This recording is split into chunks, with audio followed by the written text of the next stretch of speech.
আবার কোন প্রতিবেশী আমাদের দিকে তাদের কালো হাত বাড়াক, ওইটাও আমরা চাই না।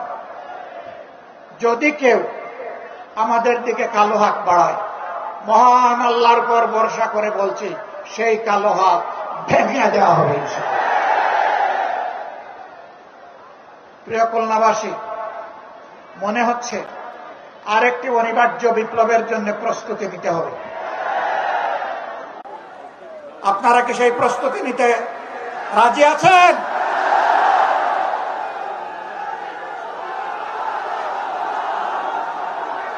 সম্মানিত বন্ধুগণ, এই বিপ্লব কোন দলকে ক্ষমতায় বসানোর জন্য নয়, কোন গোষ্ঠী এবং পরিবারকে তুষামোদ করার জন্য নয়, কোন আধিপত্যবাদের কাছে মাথা নত করার জন্য নয়, বরঞ্চ দুনিয়ার বুকে স্বাধীন সার্বভৌম রাষ্ট্র হিসাবে সম্মান, ইজ্জত, শক্তি, সাহস নিয়ে মাথা তুলে দাঁড়ানোর জন্য হবে আগামীর বিপ্লব ইনশাআল্লাহ তাআলা লাজিম।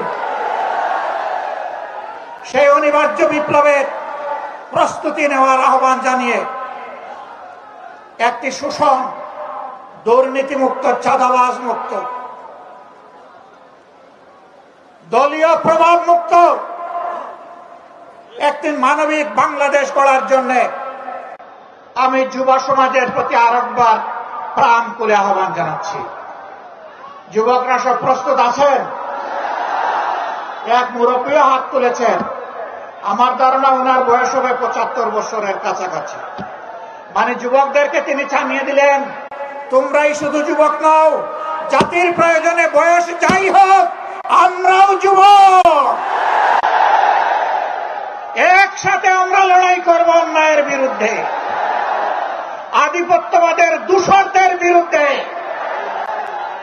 দলখানাদের বিরুদ্ধে, চাঁদাবাজদের বিরুদ্ধে, দুর্নীতিবাজদের বিরুদ্ধে, আমার শিশুর সন্তান দেখে এনে সেই দর্শকদের বিরুদ্ধে।